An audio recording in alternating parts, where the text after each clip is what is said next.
नमस्कार दोस्तों, हिंदी साहित्य वाला के ऑनलाइन प्लेटफॉर्म पे आप लोगों का स्वागत है। तो लास्ट क्लास में हम लोगों ने सिंधु सभ्यता के उद्भव के बारे में चर्चा किए थे। आज हम लोग चर्चा करेंगे सिंधु सभ्यता के विस्तार के विषय में कि सिंधु सभ्यता जो है ये कहाँ कहाँ पाई गई है या इसका विस्तार कहाँ कहाँ किन किन देशों में पाया गया और देश में कौन कौन से स्थल हैं जहाँ पे इस सभ्यता के अवशेष हमको पाए जाते हैं। तो आज का हमारा टॉपिक है सिंधु सभ्यता का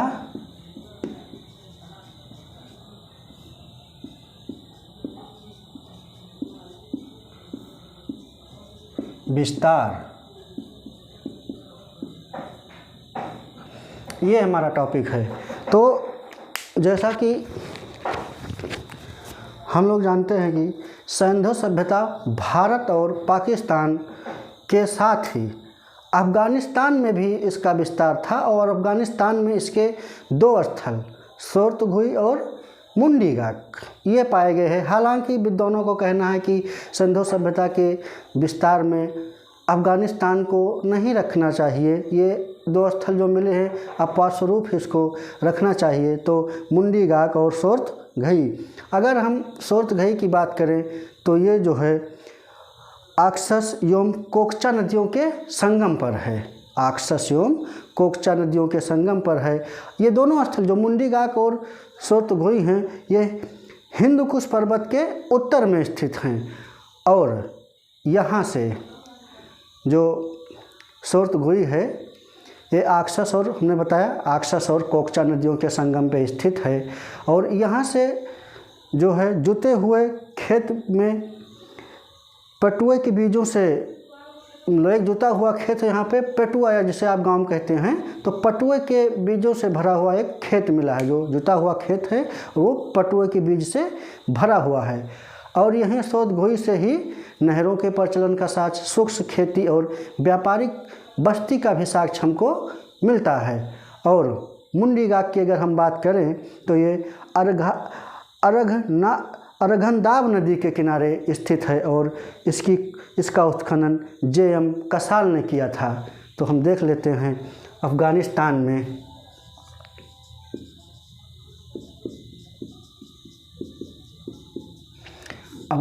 में जो दो स्थल हैं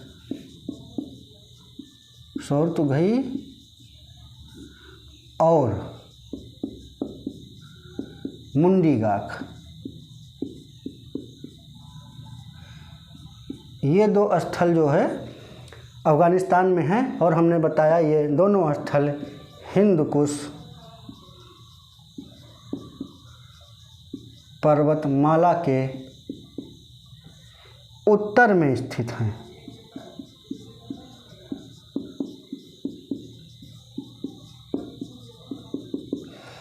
अगर हम सोर्तुगुई की बात करें तो ये सोर्तुगुई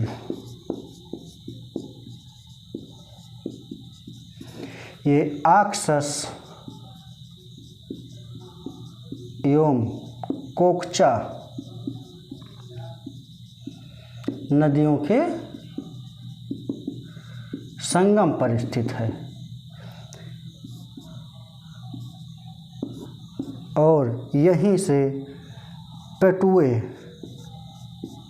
इसको आप अंग्रेजी में फ्लैक्स कहते हैं, पटुए के बीज से भरा हुआ, पटुए के बीज से भरा जुता हुआ खेत मिला है।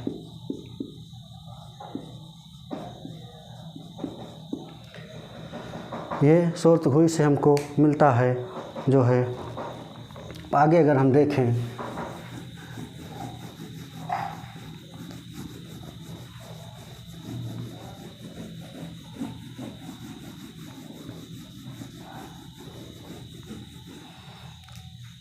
यहीं से हमने बताया कि जो है सोर्तुगुई से ही नहरों का प्रचलन,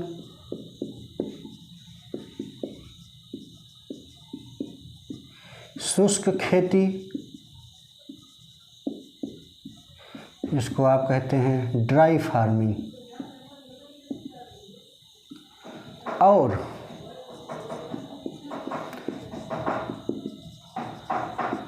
सिंधु बस्ती, सिंधु व्यापारिक बस्ती का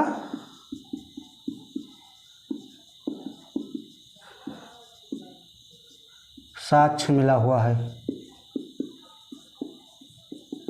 और हमने बताया कि मुंडी घाट जो है वो अर्घनदाब नदी के किनारे स्थित है। जे एम कसाल ने इसकी खोज की थी। अब हम आते हैं पाकिस्तान में कहाँ कहाँ जो है इस सभ्यता के स्थल हमको मिले हैं, या पाकिस्तान में ये सभ्यता कहाँ तक जो है पनपी थी।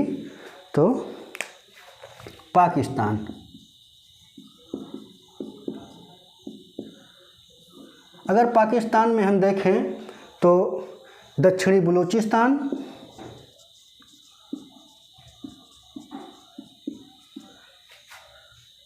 सिंध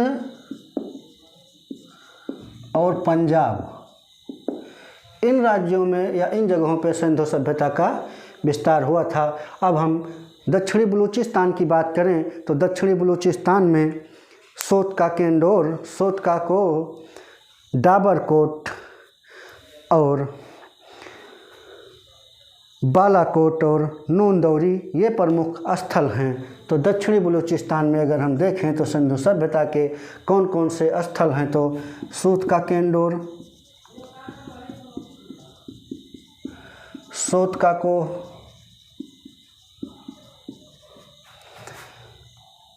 और डाबरकोट, नूनदौरी और बालाकोट, ये प्रमुख स्थल जो है पाकिस्तान में हैं। और अगर हम सोतका केंदोर की बात करें तो ये सिंधु सभ्यता का वो स्थल जो सबसे पश्चिमी कोने पर स्थित है।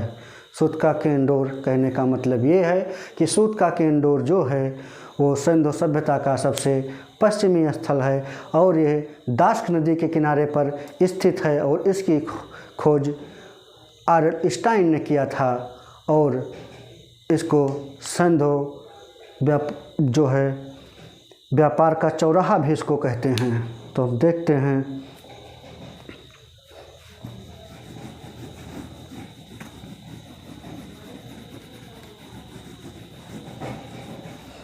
सोतका केंदोर,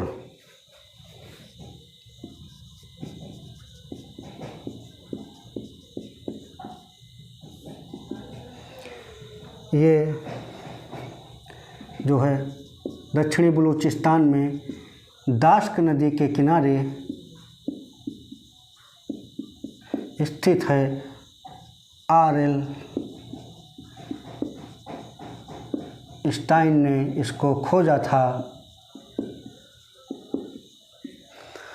और इसको सिंधु व्यापार का चौराहा भी कहा जाता है। और ये सिंधु सभ्यता का सबसे पश्चिमी स्थल है।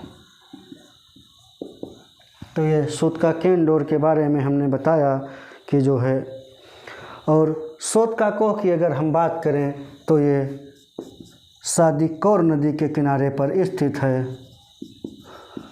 सोतका कोह सादी कौर नदी के किनारे स्थित है। उसकी खोज जॉर्ज एफ डेल्स ने की थी। और अगर वहीं हम बात करें जो है डाबरकोट को, तो इसको आर्ल स्टाइन ने खोजा था और बालाकोट बिंदार नदी के तट पर स्थित है। इसको भी आप लोग नोट कर लीजिए। अब हम बात करते हैं पाकिस्तान में के सिंध प्रांत में कौन कौन से स्थल स्थित हैं।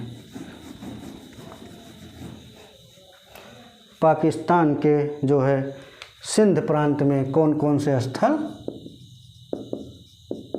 स्थित हैं। तो सिंध प्रांत में अगर हम देखें तो जो है मोहनजोदाड़ो,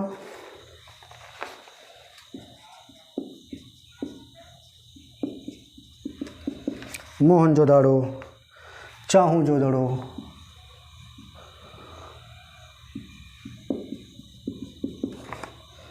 कोटदीजी, आमरी, नगूर, अलीमुराद,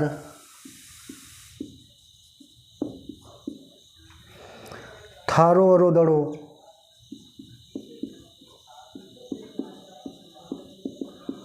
थारोअरोदो, लखुईजोदड़ो,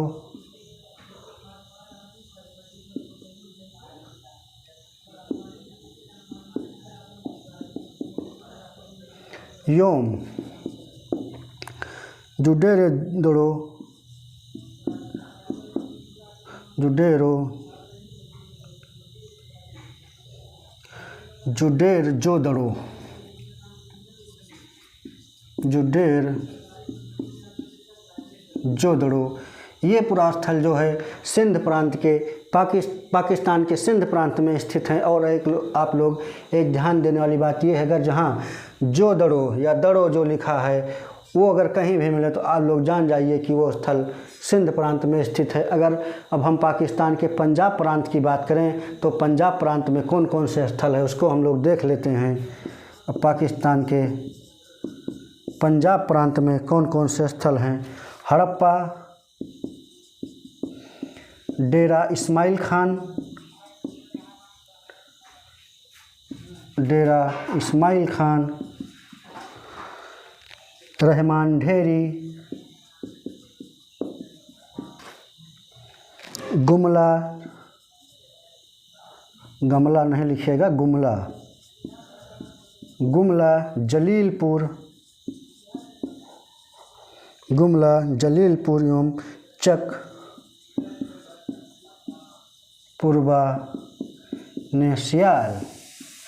इतने प्रमुख स्थल जो हैं ये पाकिस्तान के पंजाब प्रांत में स्थित हैं। आप लोग इसको भी नोट करते चलिए। अब हम लोग आते हैं भारत में।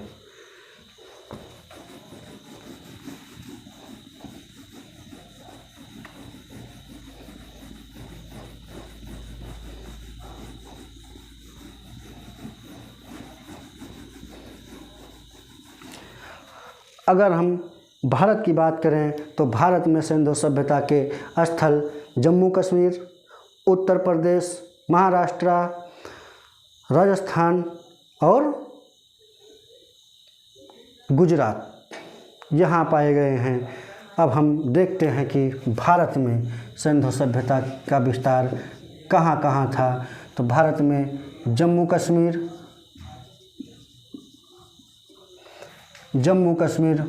उत्तर प्रदेश, महाराष्ट्र,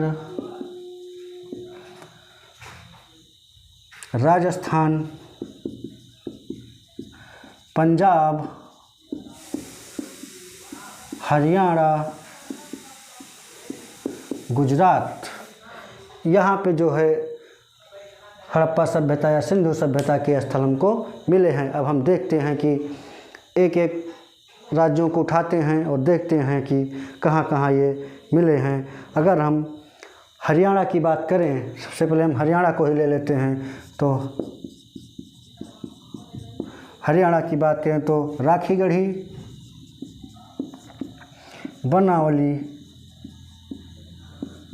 बालू, सिसवल, मिठातल, ये प्रमुख स्थल जो है ये क्या कहते हैं, कुणाल भी, कुणाल, ये स्थल जो है हमको मिलते हैं हरियाणा से। अब पंजाब में अगर हम बात करें तो पंजाब की बात करें तो जो है रूपनगर, जिसको आप रोपड़ भी कहते हो, रूपनगर, कोटला निहंग खान,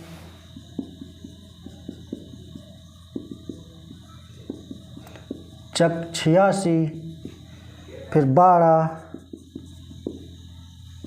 ये प्रमुख स्थल हमको पंजाब से मिलते हैं। या संघोल, ढेर माजरा और भी हैं बहुत से स्थल, संघोल और ढेर माजरा, ये स्थल हमको मिलते हैं हरियाणा और पंजाब से। अब हम उत्तर प्रदेश की बात करें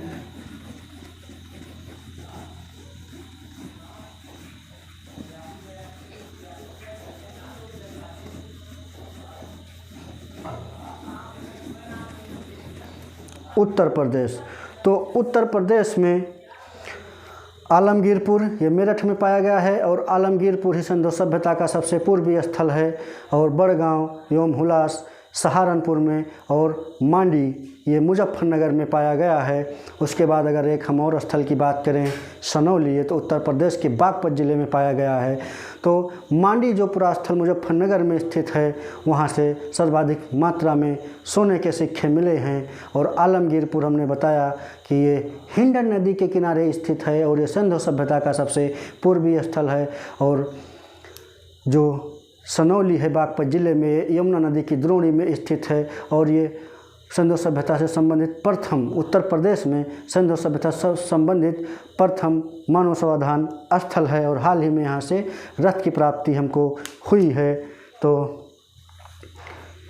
मांडी, अगर हम मांडी की बात करें तो ये मुजफ्फरनगर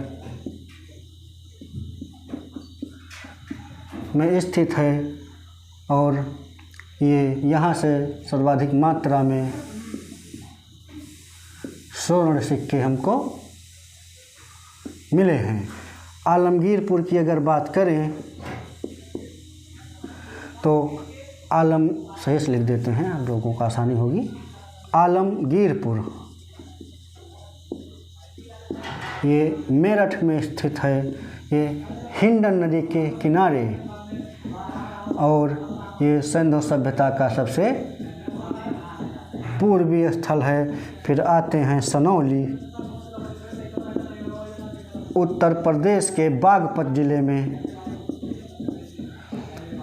बागपत ज़िले में स्थित है। ये यमुना की द्रोणी में स्थित है और यहीं से हाल ही में रथ की प्राप्ति हुई है। और मैंने बताया कि उत्तर प्रदेश में सिंधु सभ्यता से संबंधित प्रथम स्थल है जहाँ से मानव समाधान मिले हैं। ये उत्तर प्रदेश में हड़प्पा सभ्यता से संबंधित प्रथम स्थल है जहाँ से मानव समाधान स्थल हमको मिले हैं। अब हम बात करते हैं जम्मू कश्मीर। जम्मू कश्मीर में जो स्थल स्थित है उसका नाम है मांडा और ये चिनाब नदी के किनारे स्थित है और ये सिंधु सभ्यता का सबसे उत्तरी स्थल है।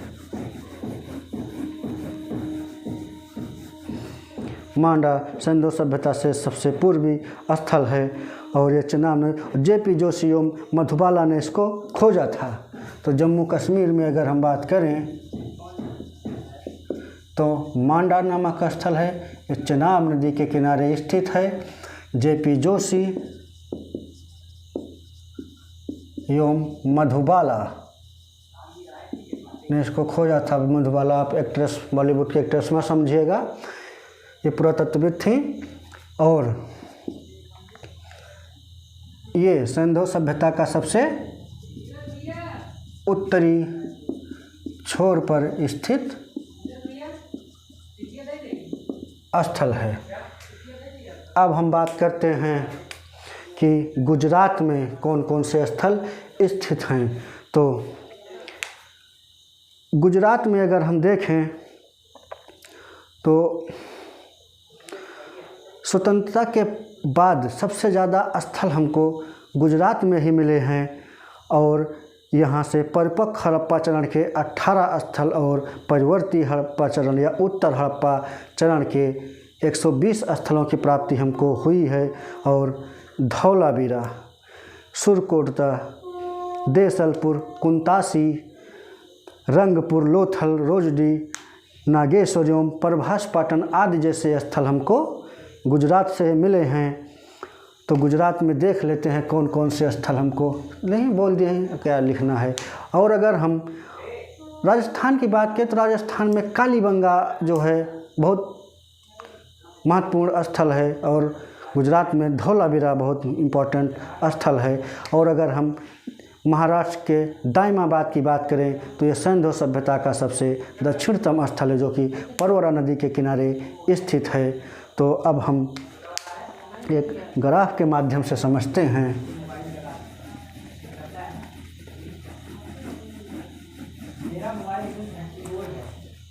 ये तो हमने बता दिया, राजस्थान में कालीबंगा महत्वपूर्ण स्थल।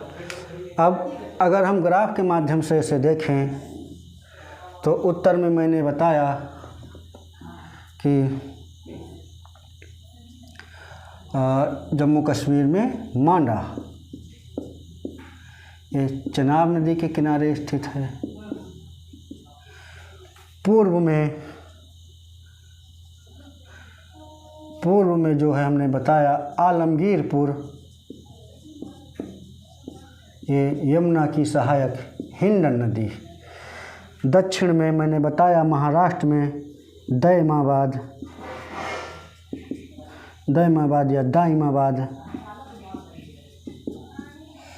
ये परवरा नदी के किनारे स्थित है। और पश्चिम में बलूचिस्तान में स्थित सूत का केंदोर, जो कि दास्क नदी के किनारे स्थित है। तो आप इस तरीके से देख रहे हैं कि उत्तर में मांडा, दक्षिण में दाइमाबाद, पूर्व में आलमगीरपुर और पश्चिम में सूत का केंदोर। अगर हम इस सभ्यता के उत्तर से दक्षिण की लंबाई और पूर्व से पश्चिम की लंबाई की बात करें तो ये उत्तर से दक्षिण इसकी लंबाई या इसका क्षेत्र 1400 किलोमीटर जो है ये तक फैली हुई। अगर पूर्व से पश्चिम की बात करें तो ये 1600 किलोमीटर में इसका विस्तार है। और अगर हम इसके क्षेत्रफल की बात करें तो संपूर्ण सभ्यता ये जो है त्रिभुजाकार में है। और रंगनाथ राव महोदय ने इसका क्षेत्रफल 12,99,600 वर्ग किलोमीटर हमको बताया है। तो यहीं लिख देते हैं, रंगनाथ राव ने इसका क्षेत्रफल 12,99,600 वर्ग किलोमीटर हमको बताया है। तो इसको भी आप नोट कर लीजिए और ग्राफ बनाते चलिए।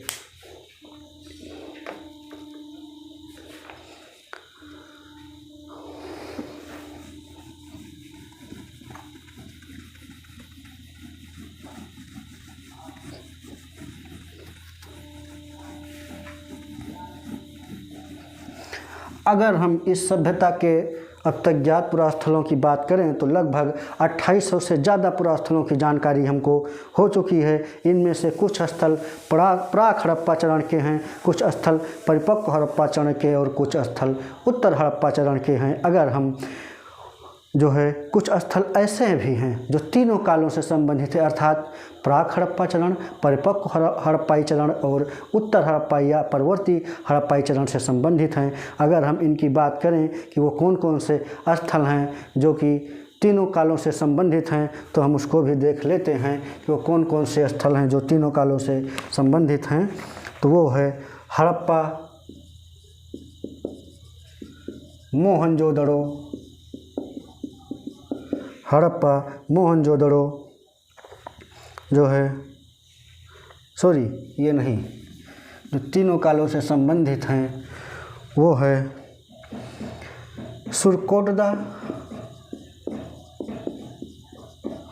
सुरकोटदा, मांडा, राखीगढ़ी, धौलावीरा एवं बनावली या बनावली। ये स्थल जो हैं ये हड़प्पा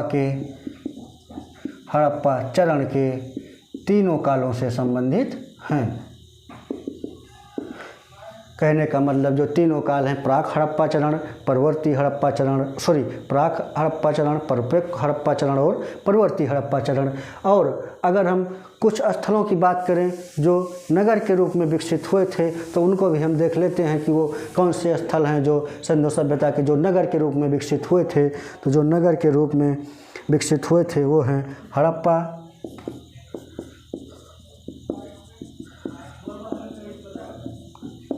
मोहनजोदड़ो, चाहूदड़ो, लोथल, कालीबंगा, बनावली एवं धौलावीरा।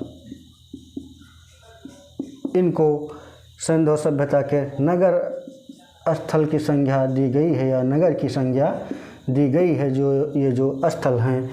अब अगर हम बात करें, अच्छा एक बात और बता दें कि सिंधु सभ्यता का सबसे बड़ा स्थल जो है मोहनजोदाड़ो है। और भारत में अगर हम बात करें तो वो राखीगढ़ी है। सिंधु सभ्यता में भारत का सबसे बड़ा स्थल तो राखीगढ़ी, और ऑल ओवर अगर हम देखें तो सिंधु सभ्यता का सबसे बड़ा स्थल मोहनजोदाड़ो है।